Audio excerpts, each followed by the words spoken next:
Olá, pessoal! Tudo bem? Neste vídeo vamos falar sobre a determinante jacobiana. Mas antes de pularmos diretamente para ela, vamos revisar as determinantes no contexto da álgebra linear.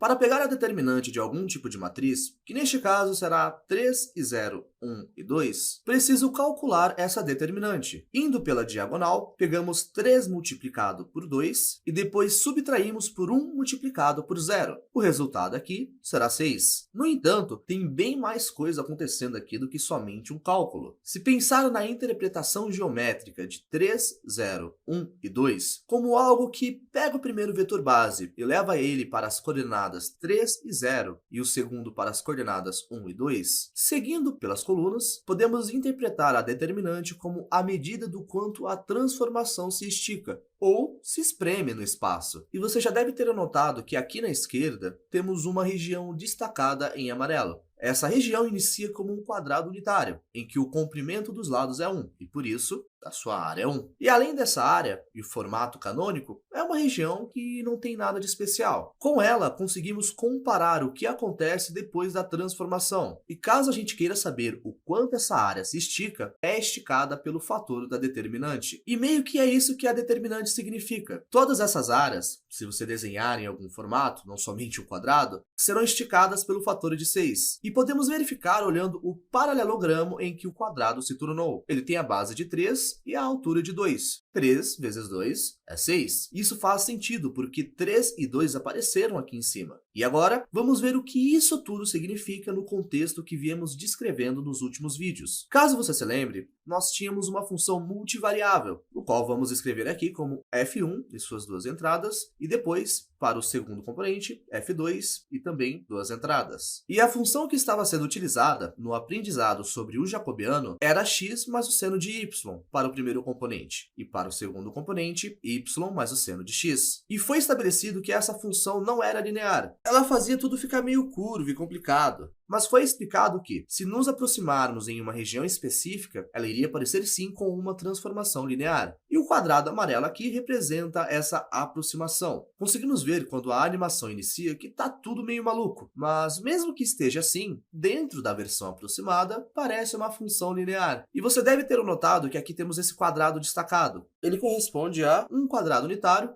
como aquele que mostramos anteriormente. E eu reforço mais uma vez que é somente um meio para visualizar o quanto a área se estica na região. Mas, pois bem, conseguimos ver quando a animação acontece que a área não muda muito. Ela é esticada um pouco, mas não de uma forma tão diferente. Assim, se soubermos a matriz que descreve a transformação que isso parece quando aproximado, a determinante nos dirá o fator pelas áreas que se esticam. Em especial, você pode pensar nesse pequeno quadrado amarelo e o fator pela área que foi esticada. E como um lembrete, a matriz descrevendo a versão aproximada é o jacobiano, aquilo que carrega dentro de si todas as informações de diferencial parcial. Seguindo, você pega a derivada parcial de f1 em relação àquele primeiro componente, e depois a derivada parcial do segundo componente em relação a x. Em sequência, na outra coluna, temos a derivada parcial do primeiro componente em relação a y, e a derivada parcial do segundo componente em relação a y também. Se você fechar essa matriz e calcular cada uma dessas derivadas parciais em um ponto específico, que neste caso foi 2 negativo e 1, assim que você colocar esses números na matriz, você vai ter uma matriz cheia de números. E o que se torna bem útil depois, no conceito de cálculo multivariável, é pegar a determinante dessa matriz para analisar quanto espaço está sendo esticado ou exprimido na região. Mas, continuando, no último vídeo, nós utilizamos esse exemplo, onde a função da esquerda superior se tornou uma função constante de 1, porque estávamos pegando a derivada parcial disso aqui em relação a x, e isso é 1. Isso acontece na direita inferior, que também é a função constante de 1. Os outros eram funções cosseno. Esse era o cosseno de x, porque estávamos pegando a derivada parcial do segundo componente em relação a x, e na direita superior, o cosseno de y. E, em geral, essas são as funções de x e y, porque você coloca o ponto que foi aproximado, independente de qual ele seja. E porque estamos pensando em determinantes, vamos pegar a determinante em forma de função. Neste caso, nós fazemos a mesma coisa que antes. Em questão dos processos, você já sabe como pegar a determinante. Pegamos essas diagonais, então 1 vezes 1,